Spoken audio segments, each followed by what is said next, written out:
At First Rounds on Me, we believe that one real date is better than 100 pen pals.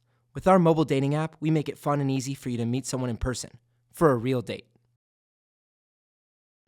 See someone you're interested in? We help plan your date. Pick a drink, a time, a venue, and send that person a date invite. It's that simple. You only get one confirmed date per day. Give your full attention to one person at a time so you can actually get to know each other in person.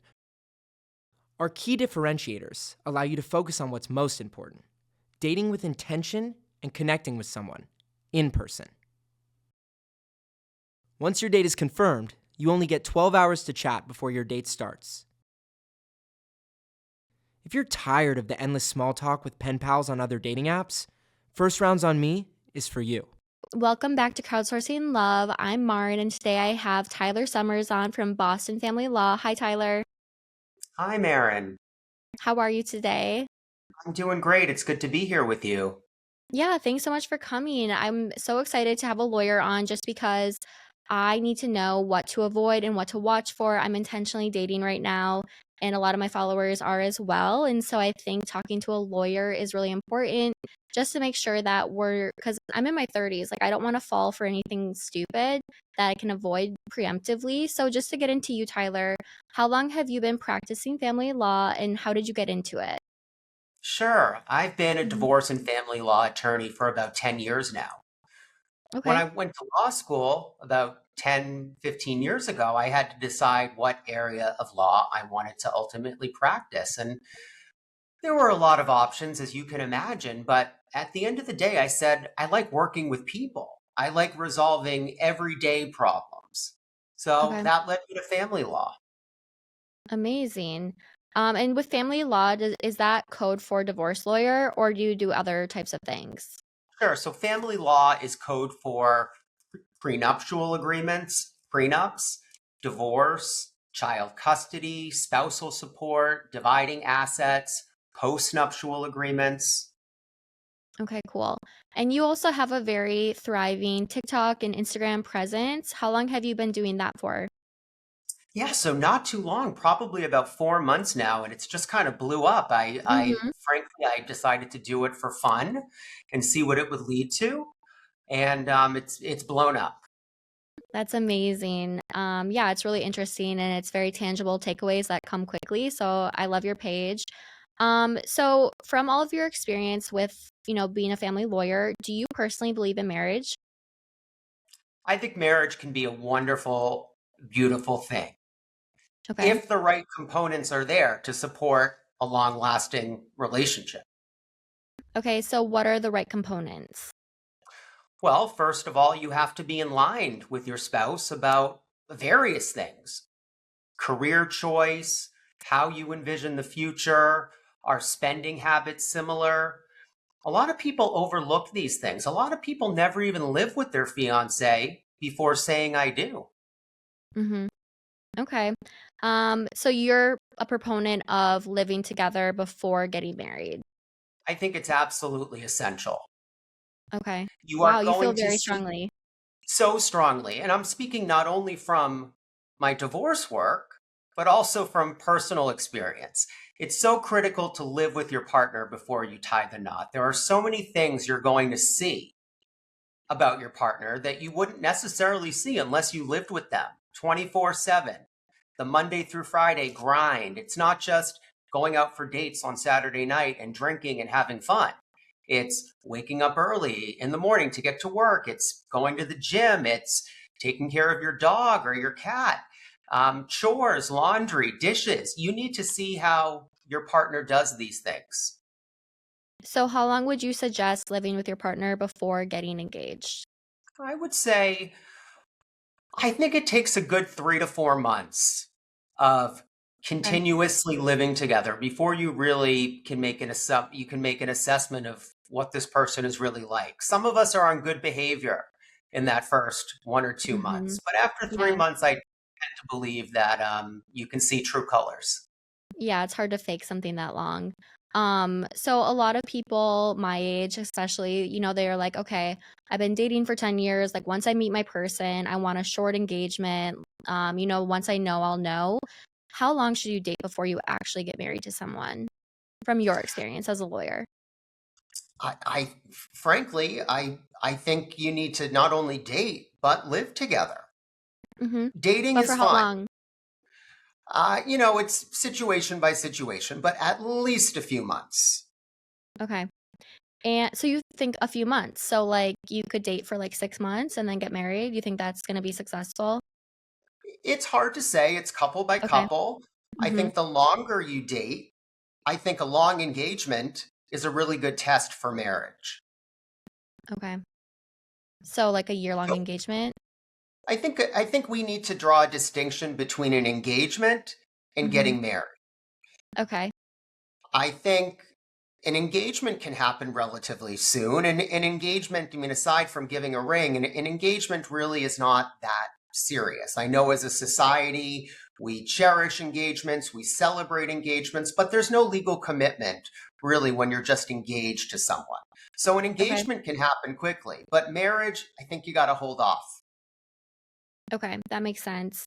So when you are going through the divorce process with people, do you see like specific personality traits or values that, like you see them over and over and over again in the people who are getting divorced, whether it's on one side of the table or the other? Are there any like trends that you've picked up on that you can share with us about like maybe things to avoid or values that you should like actually hone in on when it comes to finding a partner? I'm seeing a lot of narcissism these days. And what do I mean by Really? narcissism? Mm-hmm. I mean controlling behavior, dictating behavior. You have to take my last name type of behavior. Oh, okay. It seems as though I'm seeing a little bit more of that in the past year or two than maybe I did in the prior years. Control and narcissism. These are Mhm. things you can usually see during the engagement period. And if you're seeing them during a happy engagement period, you can imagine how things will be once you say I do. And then you're legally binded to them. So they'll probably Yes. let their guard down even further. So if you're seeing cracks of it now, it's probably a good bet to run early. I think you can assume if you're seeing bad behavior, narcissism during a dating period or even during the engagement, Hmm. you need to take those red flags seriously because these things are usually not going to get better. Right. Yeah, I agree. Nobody's perfect though, right? So it's like you kind of have to pick your poison when it comes to a committed long-term relationship because everyone has their shit. We all have our shit. No one is Hmm. perfect. You're absolutely right. But there are some imperfections that are truly red flags, like controlling behavior, like Okay. narcissistic tendencies. Okay, yeah, that makes sense. So how common is divorce right now? Is the rate going up? Is it going down? What's going on in the current trends surrounding divorce? Yeah, I think it's relatively stable. Okay. I've seen statistics that the COVID lockdown period led to more divorces, which kind of makes sense. We had people literally on top of each other. If they're in New York City, probably in a small apartment. I can see how things spiral out of control when you're with your significant other 24/7. But I think divorce rates are relatively stable. I'm seeing divorces for people who are older, senior citizens. We call that gray divorce or golden divorce. This is 60, 65 plus. You're seeing more of that these days. I'm seeing less divorces of people in their 20s because, frankly, I think people, I think a smaller amount of people are actually getting married in their 20s Hmm. these days than maybe they were 10 or 20 years ago. Okay. So is the divorce rate, is it at around like 50 something percent of I've read marriages that ending? statistic, yes. Okay. Okay, that's really interesting. You talk about different like professions to avoid when it comes to marriage because they're more likely to cheat or step out. So how did you gather that data and what professions would you suggest like being a little bit wary of? Sure. Frankly, all that data came from quick Google searches. I don't know if it's scientific data or not. Okay, I okay. thought it was fun. And we have to be careful. We don't want to say all airline pilots are cheaters or Right. all female personal trainers are cheaters. We don't want to go down that rabbit hole. Right, and I think it's also, like, what are the person's values? Are they family oriented? Are they demonstrating certain behaviors, or, like, are they a little bit more sketchy? Do they, value loyalty and trust and honesty? And I think, like, that's probably a bigger indicator, but I thought it was funny because it's true. I think that there are some, like, situations that do warrant, like, temptation, and then, like, some people just fall for the temptation. Absolutely. Think about personal trainers. They are Right. in a gym all day, they are in a sweaty environment, lots of Mm. hormones in the Yup. air. I've heard plenty of stories. I've seen it in one or two of my cases where there's been an affair with a personal trainer.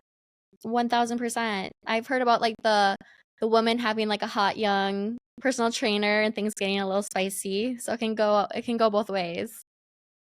I can't blame Um, her. yeah, I mean, I really can't. So, what are the legal benefits of marriage? Like, why should people of our generation get married? Because I know there's a lot of traditions around it. I still, like, value those traditions, but from a legal perspective, what are the benefits? Well, from a legal perspective, when you don't have a prenuptial agreement, a marriage is probably the most important and impactful contract that you'll ever enter into in your life. You could essentially, in a few years down the road, have to give, say, 50% of what you have to this person. You may have to pay this person alimony. That's what we call spousal support. So even if your marriage is short, there are a lot of rights and responsibilities that come along with being legally married to someone.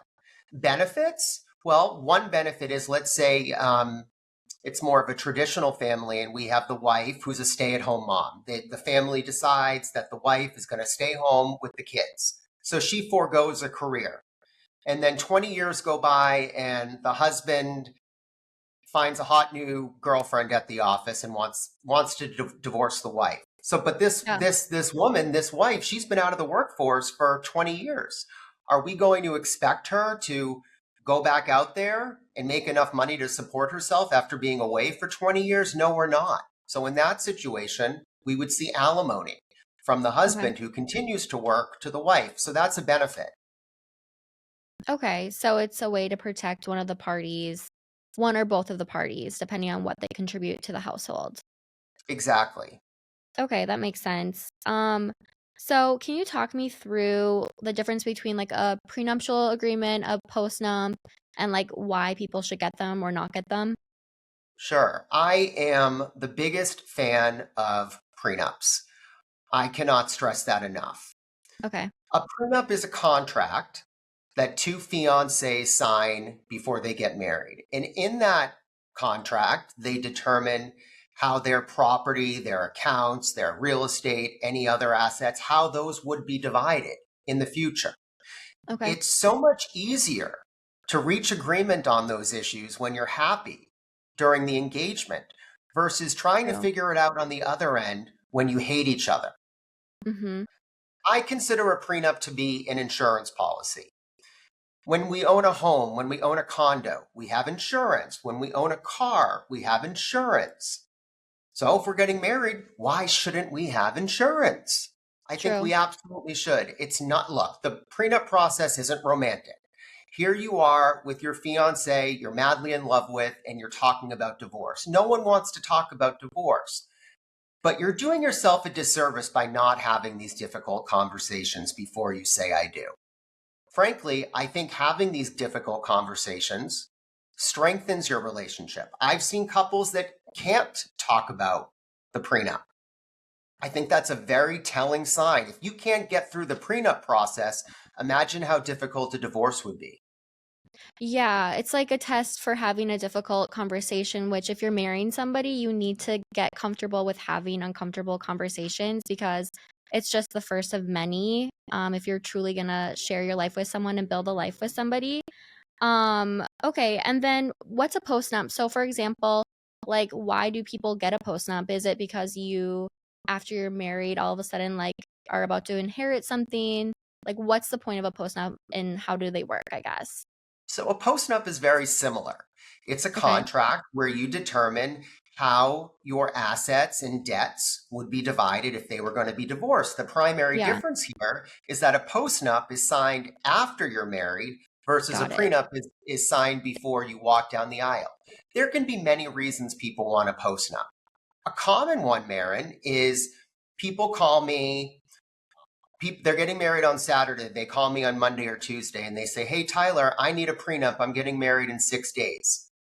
There's not enough time to do a prenup in 6 days. So Mm-hmm. I often offer as an alternative, why don't you call me after the wedding, after the honeymoon, and we'll negotiate a postnup. We'll get a postnup in place. So for many people, it's the people that wanted a prenup but just started the process too late. And they simply do Oh, it after the honeymoon.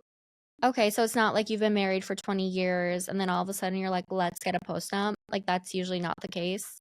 That's another common scenario, Marin. Let's say it's a long-term marriage, and let's say the marriage is on the rocks, and maybe financial issues are the cause of the conflict in their marriage. Mm-hmm. Bringing in lawyers to negotiate a postnup can take some of those financial concerns off the table and hopefully lead to many more years of happy marriage. Okay, that makes sense. So once you're married though, everything you make after you're legally married, that is like 50-50 split. Is that how it So kind of works? it's state by state. Okay. Um, in Massachusetts, for example, we don't have any percentages in our laws. There's no presumption that it's going to be 50-50. That's a common outcome, but there's Okay. no mandate for 50-50. Yeah, I think I see like, or maybe I hear this and it's just maybe folklore, but what my perception is that men are a little bit more business and financially savvy. And so a lot of times I think some of these like very savvy businessmen who know contracts and who are a little bit more, I guess, objective, sometimes can run away with all the money and kind of leave the wife like a little bit stranded. Is that common or is that just folklore? Well, I think it's common. I think it's Okay, common, but frankly, I think a lot of women these days are the primary breadwinners in many families, and they're the true. ones that are controlling the account. So I do think it's changing, but there certainly is that folklore of a man who's controlling all the assets, and there's a divorce, and then he's hiding everything, transferring money in and out. That is certainly something that I do see. Do you think it's best to split your finances and have a joint account? Or do you think that each person in the marriage, like, just proactively should have their own accounts and then have like a joint account for just like common bills? Like what's your perception? Yeah, I think a joint account is important to some extent. I Okay. think for shared expenses, you both should contribute to the joint account, and those shared expenses like rent or the mortgage payment, the water bill, the Netflix, that can all come out of the joint account. But I still think it's important for both men and women to maintain their own individual accounts. Okay. So it's good for the woman to keep her eyes on the finances, essentially. And for the man as well. I Yeah. think Yeah. it's important to have assets in your own name. We don't want a situation where one spouse ransacks the joint account, transfers the money out, and then there's Hmm. nothing left. And then they hide the money somewhere. I Bad mean, I'm being behavior. dramatic, but I feel like these things could happen. They do Okay. So happen. that sorry, what? They do happen. They absolutely do.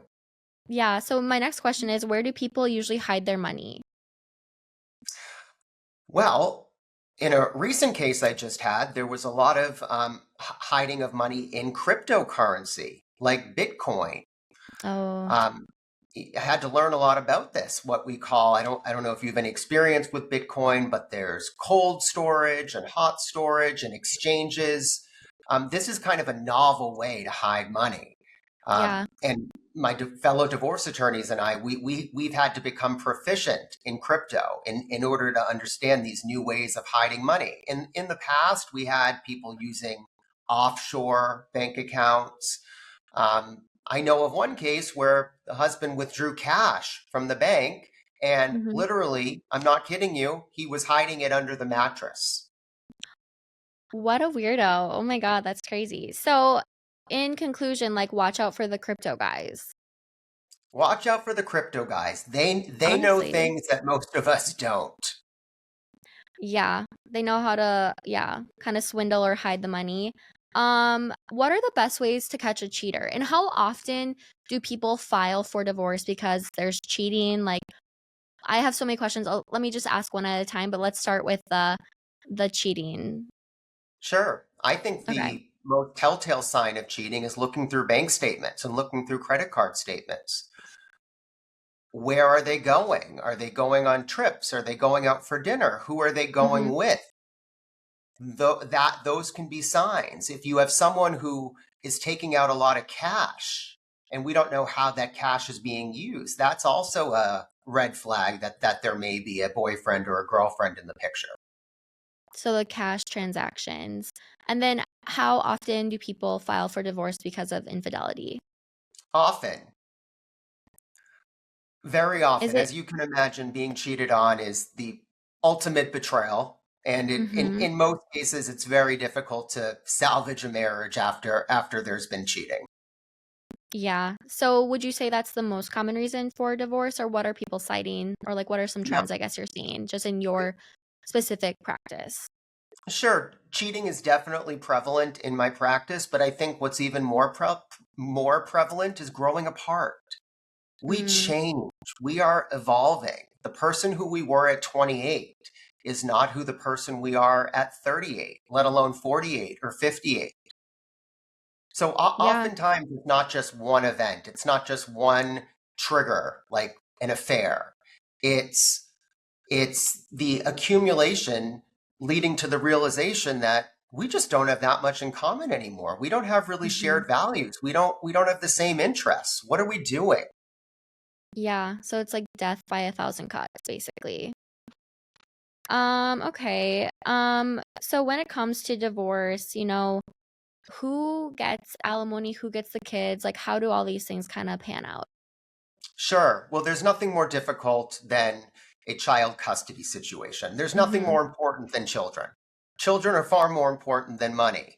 Um, but oftentimes, when we have a family that's splitting up, both mom and dad, or mom and mom, or dad and dad, they want full custody. They come into my office and say, I need full custody. And I go, why? And they go, well, I just need my kids around me, almost 100% of the time. I said, well, how is that fair to the other parent? Ultimately, we have to craft an arrangement where these kids have access to both parents. Kids Mm-hmm. benefit, in most cases, by having access to both mom and dad. We shouldn't limit access. I'm seeing a lot of 50-50 these days when it comes to custody. Okay, that's good to hear because I feel like traditionally it's been like more the mom gets more custody than the dad. But I think 50-50, like just from my perspective as somebody who eventually wants to have kids, like it does sound very sad because you only see your children half the time. But maybe if you're like somebody who has a big life and has a big career, maybe it's better because when you're spending time with your kids, then you can just really be focused on them. And then when you're away, you can be focused on your career or other parts of your life. Exactly. I think it's shocking to accept that you may only Hmm. have your kids 50% or less or more. But I try to frame it this way. You're going to have occasionally Friday night and Saturday night off. You can go out. You can live your life. You can meet someone new. A lot of my Hmm. clients who are terrified of losing any time with their kids, I'll speak to them a few months or a few years after the divorce, and they'll love having weekends off. Yeah, that makes sense. So with like also with the split custody and like the division of the family, do you see men getting remarried faster than women? Is that the trend that you see? I think it is the trend. I think it is Hmm. the trend. I think men generally have an easier time moving on after a separation. I think Okay. women generally hang on a little more. Okay. Yeah. I heard though that women tend to file for divorce more often than men do. I've heard that too. I've heard that too. And what is the reason for that? I Hmm. think it's because women women are sometimes subject to abuse. Men are too, but I think Okay. women are more often subject to domestic violence and emotional abuse. And it gets to a point where it's unbearable and they have to pull that trigger and file for divorce. Okay. What has been the longest divorce case that you've had to deal with? One case lasted about 4 years. Okay. And is divorce very expensive? Is it typically like six figures, or like what is kind of the average price for divorce? Because I know it can be very, very costly and you're paid by the hour. Sure, sure. Well, it really depends on the couple. If a Mm, couple goes to their lawyer and says, "Look, we've agreed on everything. We're going to split the kids up. We're going to split our assets equitably," that can get done with a few $1,000s. But if they're going to fight about everything under the sky, they're not going to agree on custody, they're not going to agree on how their accounts and their real estate is going to be divided, those issues can take months, if not years, to be resolved. Ultimately, they'll have to go in front of a judge, and a stranger in a black robe, will make all these decisions for you. You'll spend tens of thousands, frankly, probably six figures, hundreds of thousands, mm-hmm. all because you and your soon-to-be ex, you just can't agree on anything. But if you can agree, divorce can be cost efficient. That is a misconception, that divorce is always expensive. Okay, so it's more so about if you guys can come together and just, make some fast decisions. Okay. Exactly. I mean, that makes sense. And I feel like, again, it goes back to like the type of person that you decide to marry. If you're going to marry somebody who's going to be kind of slimy about it or kind of swindly, like don't marry that person. That's my advice. I'm not trying to put words in your mouth, but It's exactly my advice. One of my most popular videos, Marin, is don't marry someone who you already know you can't divorce. ooh, that just hit because like I mean, and I feel like the people listening to this and they're like dating right now, I feel like they know if that's them. Because there are those people out there. And they're just like, no matter what, they're gonna be hard-headed. We all know them. We all know them. And Yeah. that's another reason why the prenup is so important, because you're going to see, hopefully, this person's true colors in that discussion. Yeah, no, that makes sense. Okay. So I feel like you have a lot of people come into your office daily. So is the first conversation with you, is that usually like one of the spouses being like, I'm thinking about, getting divorced or filing for divorce? Or is it something that couples often talk about first and then they come in together and they're like, what does this look like? Because like, Sophie Turner and Joe Jonas in the news, Joe just filed for divorce against Sophie. Like, do you feel like this is something like where people are getting blindsided often, or what's kind of the process of filing? Yeah, so again, it totally depends on the couple. I have many Mm-hmm. couples that call me together and say, "We want to work with you as a mediator. We're aligned on most issues. Can you help Mm-hmm. us?" And then I get calls from a wife or from a husband. They're calling me secretly. They're gathering information. They want to know what they can do to prepare for a likely divorce on the horizon. So again, it totally depends on the circumstances. Okay, so it's very individualized, it sounds like. Absolutely. Okay. Okay. And when people are in your office, like what is going on? Like, do you feel like people are usually like checked out, like they're kind of over it, or is it kind of like a lot of emotions coming at you? I feel like you're probably like part lawyer, part therapist.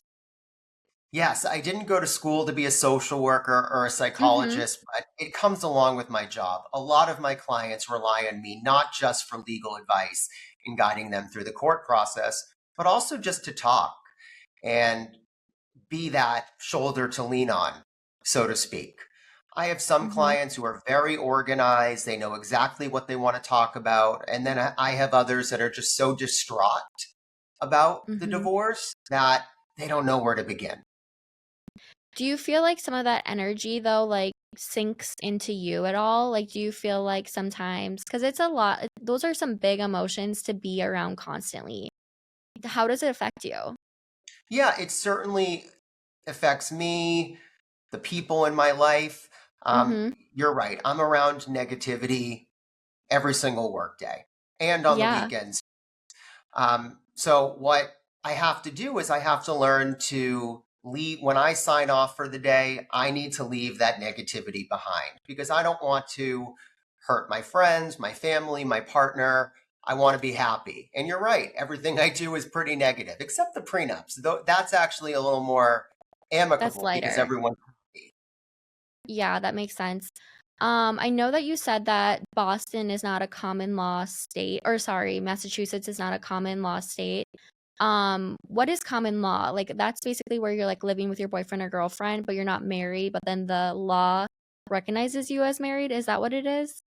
Right. So common law marriage means you didn't walk down the aisle, you didn't get a marriage certificate, but because you've lived with this person for X number of years and you've held yourself out to the community as an item and you have shared accounts and you share expenses, the law of that state can recognize them as a married couple despite them never actually walking down the aisle. Okay. And what state has common law? Does New York City have that or does California have it? I think California does. It's a great question. I don't know off the top of my head. I think you're right Yeah. about California. I think it's a Hmm. minority of states. Okay. It's not a large portion of the states. Okay, so that's something you'd have to look up if you were like truly wondering if the law was going to Yes. be on your side with that. Okay, I think that's really helpful to know. So, I mean, what's your verdict? I feel like for me, because I know that there's also like a 7 year slump when it comes to like the average marriage lasts 7 years. You think it's going to be forever. Obviously, there's like extenuating circumstances on both sides, but I don't know, like, do you recommend in this day and age, like, do you think marriage is like something people should keep doing? Like, I would love to kind of hear your like subjective opinion on it.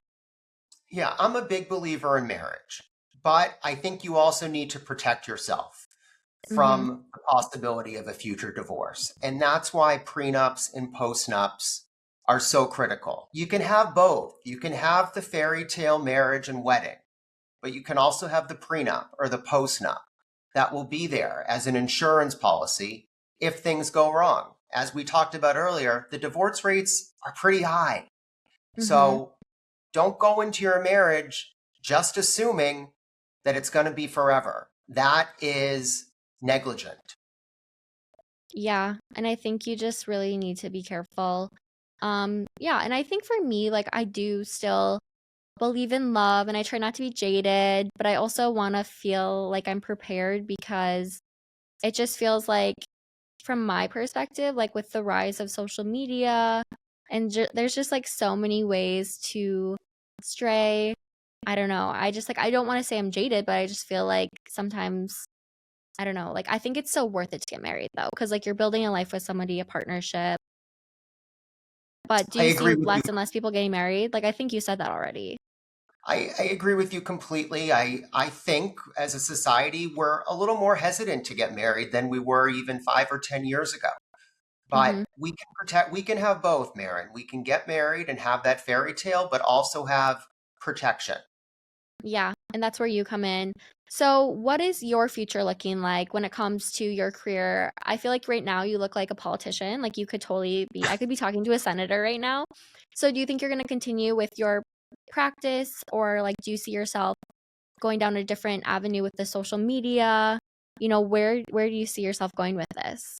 Sure. So I'm fully committed to my divorce, prenup, and family law practice. I'm in the Okay. process of growing it.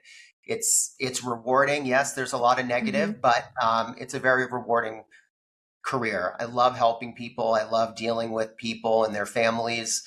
In terms of my future, I'm growing my practice. I'm loving what I'm doing on social media, having a lot of fun. We'll see where that goes, and I'm looking forward to seeing where that goes. I love it. So before we go, I want to know what your biggest piece of relationship advice is. And it can be from your personal or professional or from a mixture of both. But what would you say to people who are currently dating looking for love? Sure, sure. Well, keep an open mind. Do not let the baggage of your prior relationship impact your present. Let it go. It didn't work out. Mm-hmm. What's meant for you is coming, whether that's marriage or not. it's going to be a bright future. And I get a love prenup that. if you do get married. And get a prenup. I'm for sure getting one. I love that, like, you have to see each other's finances. I think that marriage is a legal contract. Like, yes, it's romantic, but it's a legally binding contract, and so you don't play with that. And so I appreciate your time so much. Where can people find you? Definitely go check out his page. I love it. It's so funny, yet it's engaging, funny, yet informational, which I appreciate. So where can people find you? So at Boston Family Lawyer on Instagram, TikTok, and Threads. I'm also on YouTube. And feel free to check out my website, summers.law. Amazing. Well, thank you again, Tyler. I hope you have a great rest of your day. And yeah, go check him out. Thanks so much. Take care. Thank you. Thanks again to our sponsor, First Rounds on Me. If you're tired of endless small talk with an overwhelming number of pen pals, go download First Rounds on Me now and get yourself a real date.